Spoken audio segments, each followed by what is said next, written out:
मुख्यमंत्री पुष्कर सिंह धामी ने high level meeting ली है। दिल्ली देहरादून इकोनॉमिक कॉरिडोर के शुभारंभ के लिए पीएम मोदी दून आएंगे।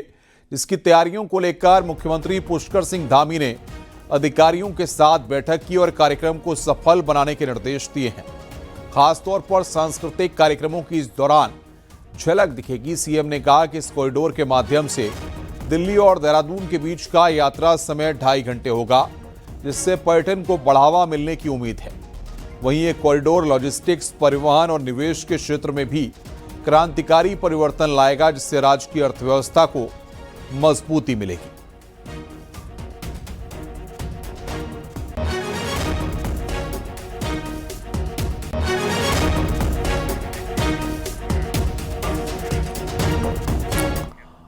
मुख्यमंत्री पुष्कर सिंह धामी ने देहरादून सचिवालय में 5 विधानसभाओं में हुई घोषणाओं की समीक्षा की, जिनमें खासतौर पर पर्वतीय क्षेत्रों में स्वास्थ्य सुविधाओं को बेहतर बनाने पर अधिकारियों को ध्यान देने के निर्देश दिए गए। सीएम ने कहा कि जिन योजनाओं का समाधान जल्द हो सकता है, उनमें बेवजह देरी न हो। इसके साथ ही आपसी समन्वय से विभाग जन समस्याओं का समाधान करे। मुख्यमंत्री ने अधिकारियों को निर्देश दिए हैं कि विधायकों द्वारा उठाई गई समस्याओं का संबंधित विभागीय सचिव प्राथमिकता के आधार पर समाधान करें। वन विभाग के स्तर पर लंबित मामलों की अलग से समीक्षा करें। वहीं मानसून से पहले चुनौतियों को ध्यान में रखते हुए व्यापक समीक्षा बैठक आयोजित की जाए। 4 धाम यात्रा के मद्देनजर भी रसोई गैस की किल्लत को ध्यान में रखते हुए काम करने के निर्देश दिए गए हैं।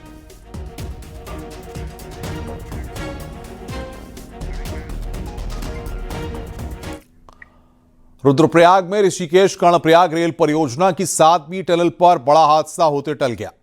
टनल के भीतर अचानक धंसाव हो गया, जिससे भारी मात्रा में मलबा और पानी फैल गया, जिसके बाद अंदर कार्य कर रहे मजदूर डर गए और दूर भगा गए। काफी देर तक मलबे का रिसाव होता रहा और टनल के अंदर लगातार पानी बहता रहा।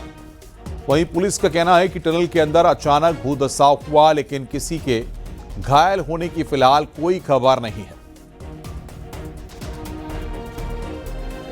ऑफिस से लगभग 1.5 किलोमीटर के पास में एक 7B पैकेज थी। एक इमरजेंसी टनल का कार्य चल रहा था, जिसमें मिट्टी पानी के रिसाव होने के कारण मिट्टी का धंसाव हुआ था।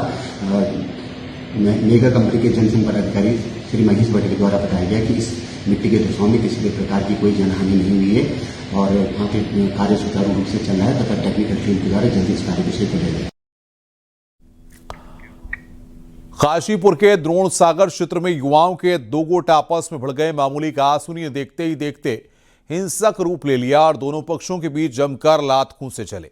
जानकारी के अनुसार एक युवक अपने दोस्तों के साथ द्रोण सागर घूमने आया था। इसी दौरान किसी बात को लेकर वहां पर मौजूद कुछ अन्य युवकों से उसकी कहासुनी हो गई।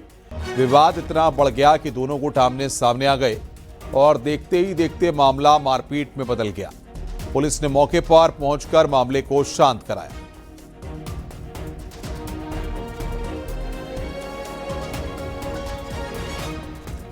धारचूला के बालवाकोट क्षेत्र में एसडीआरएफ ने मंगलवार को 25 साल की युवती अंजू देवी का शव बरामद किया है। जानकारी के मुताबिक युवती ने सोमवार सुबह नदी में छलांग लगा दी थी। ऐसे कदम के पीछे क्या वजह रही, ये फिलहाल अब तक पता नहीं लग पाया है। युवती के नदी में छलांग लगाने की सूचना पर एसडीआरएफ 2 दिन लगातार सर्च ऑपरेशन चलाया और मंगलवार को शव मिल पाया।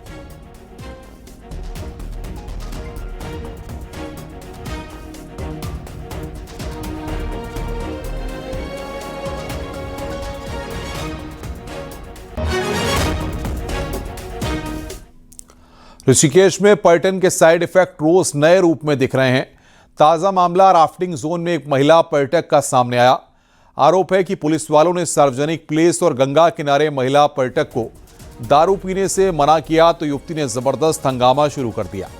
फोन निकालकर वीडियो बनाने लगी। पुलिस वालों और राफ्टिंग वालों को महिला खरी खोटी सुनाने लगी। महिला का वीडियो सोशल मीडिया पर वायरल है।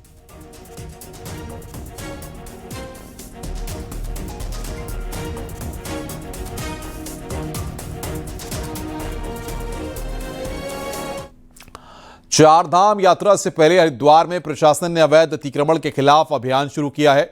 मंगलवार को अर्की पैड़ी और सीसीआर के पास से अस्थायी अतिक्रमण हटाया गया। सिटी मजिस्ट्रेट की अगुवाई में पहुंची प्रशासन की टीम ने यहां से तमाम दुकानों, रेहड़ी और छप्परों को हटाया। इस दौरान कुछ दुकानदारों की अतिक्रमण हटा रही टीम के साथ कहासुनी भी हुई। हालांकि प्रशासन ने सख्ती दिखाते हुए अतिक्रमण के खिलाफ कार्रवाई जारी रखी। सिटी मजिस्ट्रेट का कहना है कि चारधाम यात्रा के दौरान ट्रैफिक का दबाव बढ़ता है। ऐसे में अतिक्रमण से लोगों को बड़ी परेशानी होती है, लिहाजा लगातार अभियान चलाकर अतिक्रमण हटाया जाएगा।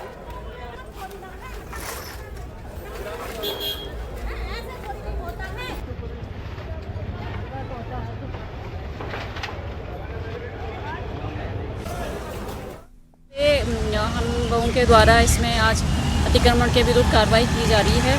जिन लोगों ने ये सड़क को घेर रखा है ठेली के रूप में या रेहड़ी के रूप में, ये किसी भी प्रकार से जिस तरह अतिक्रमण किया हुआ है, समस्त अतिक्रमणों को हटाया जा रहा है। आज इसका पूरा सीसीआर के आसपास का क्षेत्र और हर की पैड़ी के आसपास के क्षेत्र में अतिक्रमण के विरुद्ध अभियान चलाया जाएगा। देहरादून में स्वास्थ्य मंत्री सुबोध उनियाल ने प्रदेश के सीएमओ के साथ मीटिंग लेते हुए निर्देश दिए हैं कि प्रदेश के जो सीएमओ स्पेशलिस्ट डॉक्टर भी हैं वो अब हफ्ते में 2 दिन प्रैक्टिस करेंगे और इन 2 दिनों में वो किसी मीटिंग में शामिल नहीं होंगे। इसके लिए उन्हें खुद ही दिन तय कर शासन को बताना होगा। साथ ही स्वास्थ्य मंत्री का यह भी कहना है कि प्रदेश के 4 धाम रूटों पर सभी व्यवस्थाओं को दुरुस्त किया जाए। इसके लिए सभी सीएमओ को निर्देशित किया गया है। वहीं स्वास्थ्य मंत्री का यह भी कहना है कि सरकारी मशीनरी का दुरुपयोग होने पर भी सीएमओ की ही जवाबदेही तय की जाएगी। सीएमओ जो है वो स्पेशलिस्ट भी है और क्योंकि विशेषज्ञ डॉक्टरों की कमी है उत्तराखंड में, तो सीएमओ को भी निर्देशित किया गया है जो स्पेशलिस्ट है कि वो भी अब जिस भी सब्जेक्ट के वो स्पेशलिस्ट है, सपोज कोई गायनेकोलॉजिस्ट है, कोई ऑर्थोपेडिक सर्जन है, कोई कार्डियोलॉजिस्ट है, कोई रेडियोलॉजिस्ट है, तो वो अपने हुनर को मरने न दे और वो भी जहाँ रेडियोलॉजिस्ट है वो जाकर के हफ्ते में 2 दिन कम से कम वो रेडियोलॉजिस्ट की तरह काम करे और जो सर्जन है वो सर्जरी करके अपने सर्जन की तरह काम करे।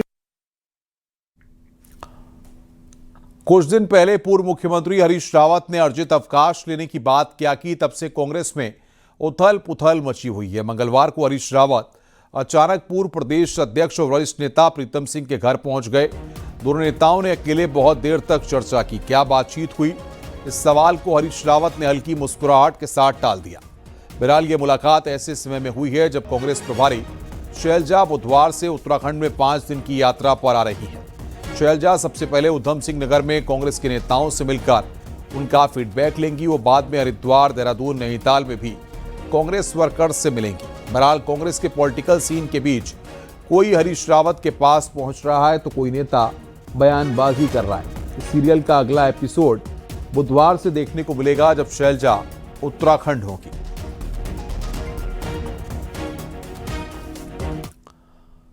कांग्रेस के प्रदेश अध्यक्ष गणेश गोदयाल ने हरिद्वार पहुंचकर कांग्रेस नेता ब्रह्मस्वरूप ब्रह्मचारी से मुलाकात की। हरिद्वार के जयराम आश्रम पहुंचकर उन्होंने तमाम स्थानीय कांग्रेस नेताओं से भी मुलाकात की। गणेश गोदयाल ने जानकारी दी है कि कांग्रेस प्रदेश प्रभारी कुमारी शैलजा 8 अप्रैल को उत्तराखंड दौरे पर आ रही हैं। प्रदेश प्रभारी गढ़वाल और कुमाऊं में कई जगहों पर कार्यकर्ताओं और लोगों से संवाद करेंगी। इस दौरान कुमारी शैलजा हरिद्वार के जयराम आश्रम भी पहुंचेंगी।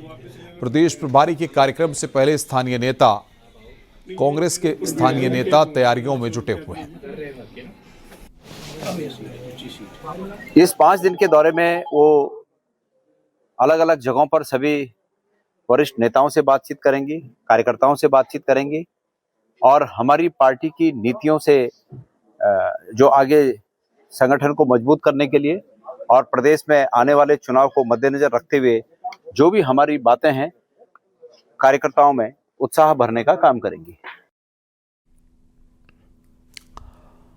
बागेश्वर से खबर है, जहां पर कत्यूर महोत्सव के मंच से कपकोट से बीजेपी विधायक सुरेश गड़िया का बीडीसी मेंबर और लोक कलाकार लच्छू पहाड़ी पर टिप्पणी की, जिससे इलाके के लोगों में काफी नाराजगी है। जहां लच्छू पहाड़ी ने विधायक के बयान की निंदा की है, वहीं लोगों ने भी इसे एक दिव्यांग कलाकार के साथ ही क्षेत्रवासियों का अपमान बताया है।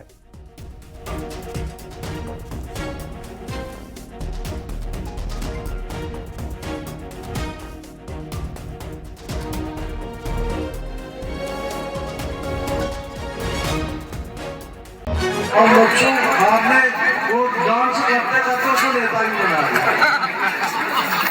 अब पता नहीं नहीं कौन करेगा नहीं करेगा, लेकिन वो डांस जरूर कर देगा आपके बीच में। तो कभी कभी ऐसा भी हो जाएगा, तो इसलिए हम सब लोगों को जो है सोच समझ के ही आगे बढ़ना चाहिए।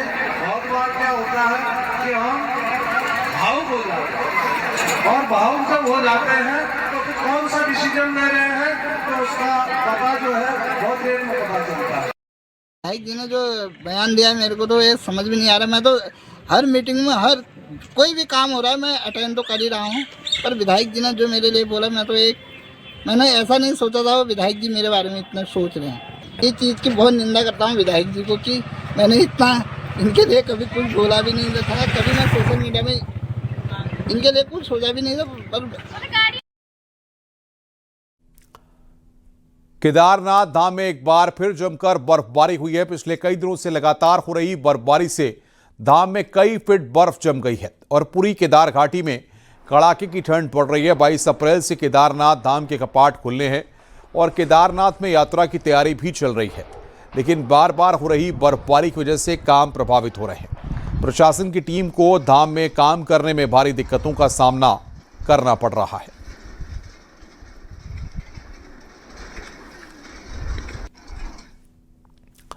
बद्रीनाथ धाम के कपाट खुलने से पहले टिहरी के नरेंद्रनगर राजमहल में सदियों पुरानी परंपरा निभाई गई। भगवान बद्री विशाल के अभिषेक के लिए तिलों का पवित्र तेल विधि विधान से तैयार किया गया। इस परंपरा के साथ टिहरी राज परिवार का पीढ़ियों का कनेक्शन है। ये रिपोर्ट देखिए।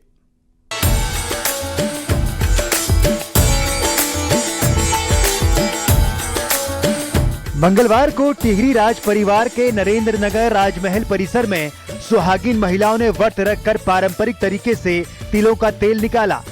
इसमें जड़ी बूटियां मिलाकर उसे पकाया गया और फिर चांदी के कलश में भरकर पूजा अर्चना की गई। डिमरी धार्मिक पंचायत और राज परिवार की मौजूदगी में गाड़ू घड़ा के रूप में इसे बद्रीनाथ धाम भेजने की तैयारी की गई। इस पवित्र तेल से भगवान विष्णु का अभिषेक किया जाएगा। ये सदियों पुरानी व्यवस्था है, जब टिहरी राजमहल का बोलबाला था।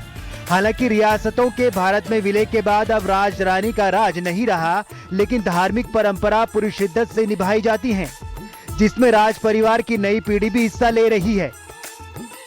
जो परंपरा सालों से चल रहा है, भगवान बद्रीनाथ के आशीर्वाद से हमेशा चले, आगे पीढ़ी तक भी चले, पीढ़ियों तक भी चले।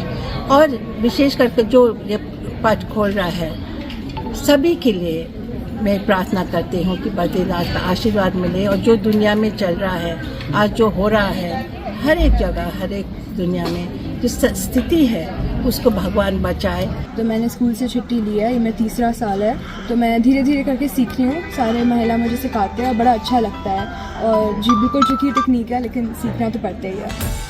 गाड़ू घड़ा कार्यक्रम के दौरान हल्की बूंदाबांदी हुई, जिसे शुभ संकेत माना गया। 23 अप्रैल को सुबह 6:15 पर बद्रीनाथ धाम के कपाट खुलेंगे। इस दौरान भगवान विष्णु का अभिषेक होगा।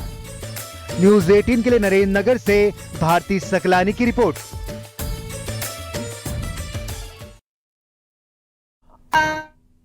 ज्योतिष पीठ के शंकराचार्य स्वामी मुक्तेश्वरानंद सरस्वती हरिद्वार पहुंचे। हरिद्वार के कनखल स्थित शंकराचार्य मठ में उनका स्वागत किया गया। शंकराचार्य ने आगामी चारधाम यात्रा को लेकर श्रद्धालुओं से यात्रा की मर्यादा और गरिमा को बनाए रखने की अपील की। उन्होंने कहा कि चारधाम यात्रा में पूरे भक्ति भाव से आना चाहिए। यात्रा सिर्फ मनोरंजन के लिए नहीं है, इसलिए श्रद्धालु गलत आदतों और गलत विचारों को छोड़कर ही यात्रा में आए।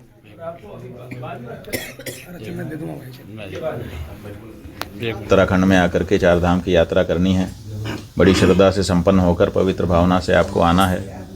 ये आमोद प्रमोद का काम नहीं है, इसलिए पहले से ही मन बना लीजिएगा कि हम यहाँ पर पुण्यार्जन के लिए आ रहे हैं। और जितना हो सके जब यहाँ पर आएँ तो संयम रखें। भारतीय पेट्रोलियम संस्थान देहरादून ने पाइप्ड नेचुरल गैस के लिए एक ऐसा चूल्हा तैयार किया है जिसका इस्तेमाल करने पर गैस की खपत 30 से 40% तक कम हो जाएगी। खास बात यह है कि मौजूदा कंडीशन को देखते हुए सरकार भी इसे प्रमोट कर रही है। ये रिपोर्ट देखिए।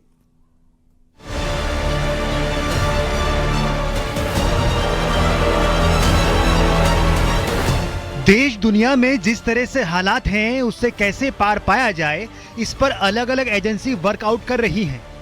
देहरादून स्थित आईआईपी ने पीएनजी यानी पाइप्ड नेचुरल गैस के लिए खास स्टोव तैयार किया है। स्टोव के बर्नर को खास तौर पर डिजाइन किया गया है, जिसका बर्नर एलपीजी में इस्तेमाल होने वाले बर्नर से एकदम अलग है। इसके अलावा बर्नर के छेद के डायमीटर को गैस की बचत के हिसाब से तैयार किया गया है। अमूमन देखने में ये नॉर्मल चूल्हे की तरह ही दिखता है, लेकिन इसका डिजाइन बेसिक चूल्हे से एकदम अलग है।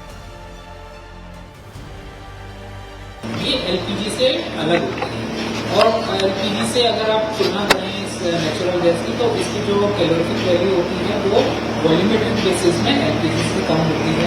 इसकी डेंसिटी भी एलपीजी की मात्रा में काफी कम होती है और जो इसकी वर्किंग प्रेशर है, यानी कि जिस प्रेशर पे ये स्टोव एलपीजी के साथ ऑपरेट करता है, वो भी डिफरेंट है। इसमें अभी जैसे पीएनजी के लिए डेडिकेटेड बर्नर ये हमने बनाया है। इसकी हमने एफिशिएंसी काफ़ी अच्छी हमने पाई है, 25 to 30 जितना भी हमारा आ रहा है।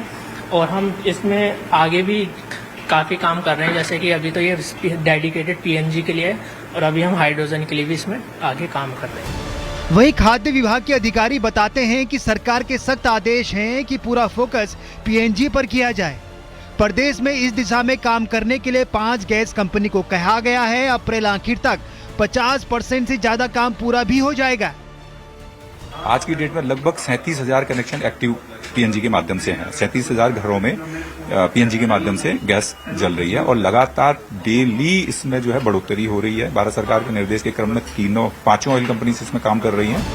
पीएनजी की पाइपलाइन में मोटा छेद होने के कारण स्टोव भी उसी तरह का इस्तेमाल करने की सलाह दी जाती है। और जिस तरह से सरकार का फोकस है कि पीएनजी पर निर्भरता बढ़ाई जाए, उसको देखते हुए तैयारियां अभी से शुरू हैं। इसलिए इस स्टोव को भी बड़े पैमाने पर आईआईपी तैयार कर रहा है। न्यूज़ 18 के लिए देहरादून से भारती सकलानी उनियाल की रिपोर्ट।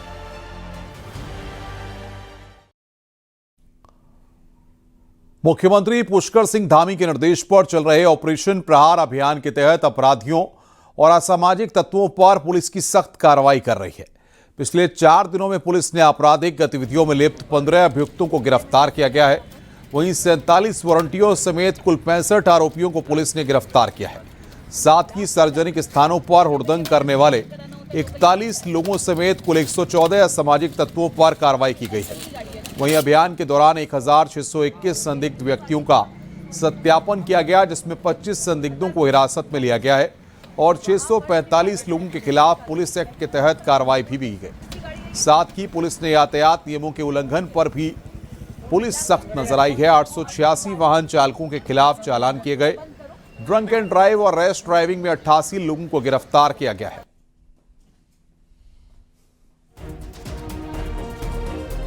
पिछले 3 दिनों में कुल करीब 60 से ऊपर वारंटी, वांछित या इनामी हम लोगों के द्वारा पकड़े गए हैं।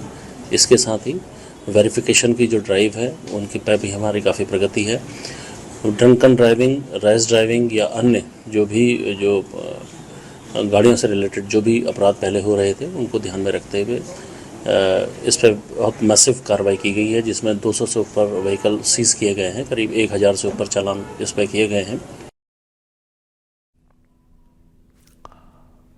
नई शिक्षा नीति के तहत जरूरी है कि 100 से ज्यादा छात्र संख्या वाले स्कूलों में बीपीएड यानी प्रशिक्षित नियुक्त हों। प्रदेश में 8000 के करीब ऐसे बेरोजगार हैं जिन्होंने बीपीएड कोर्स किया है और उन्हें उम्मीद है कि उनका नंबर लग सकता है। लेकिन दिक्कत यह है कि स्कूल मर्ज और बंद होने के चलते पहले से ही पीटीआई टीचर के तौर पर लगे टीचर ही एडजस्ट करने मुश्किल हो रहे हैं। ये रिपोर्ट देखिए।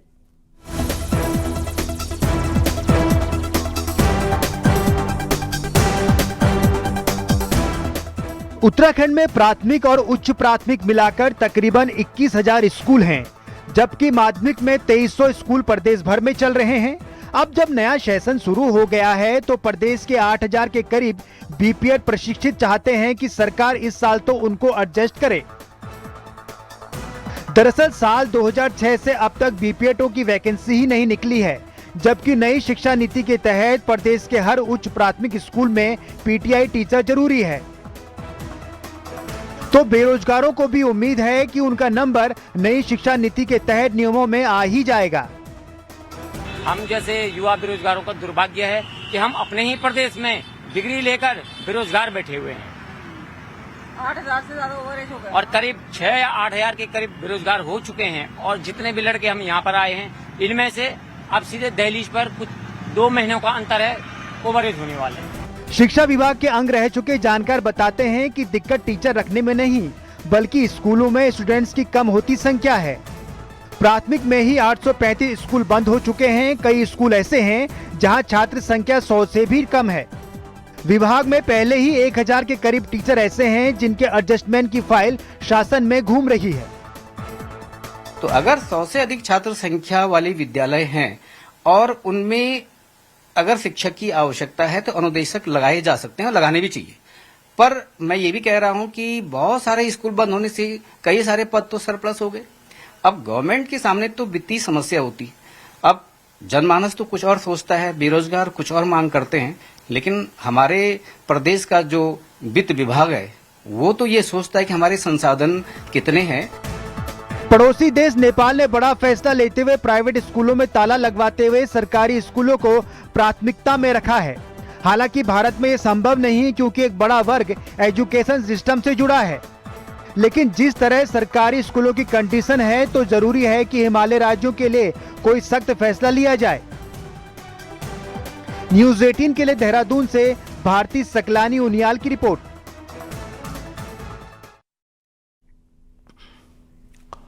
गुरुवार को खटीमा में प्रस्तावित सैनिक सम्मान समारोह में सैन्य अधिकारी और पूर्व सैनिक जुटेंगे। मंगलवार को सैनिक कल्याण मंत्री गणेश जोशी ने खटीमा पहुंचकर तैयारी का जायजा लिया। सैनिक सम्मान समारोह सूबेदार स्वर्गीय शेर सिंह धामी की 6ठी पुण्यतिथि के अवसर पर आयोजित किया जा रहा है। स्वर्गीय शेर सिंह धामी मुख्यमंत्री पुष्कर सिंह धामी के पिताजी हैं। कार्यक्रम के दौरान धामी अपने पिताजी की याद में सीएसडी कैंटीन का लोकार्पण करेंगे। सैनिक कल्याण मंत्री जोशी जी के मुताबिक कैंटीन से बड़ी संख्या में सैनिक और पूर्व सैनिकों को फायदा मिलेगा।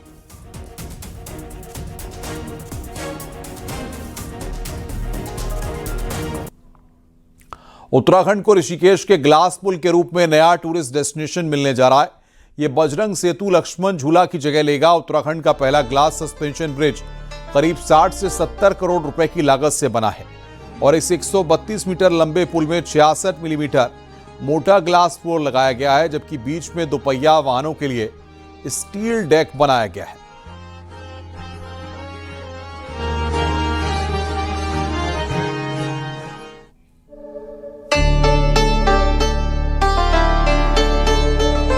उत्तराखंड का पहला ग्लास ब्रिज यहां पर हम आपको ऋषिकेश में दिखा रहे हैं।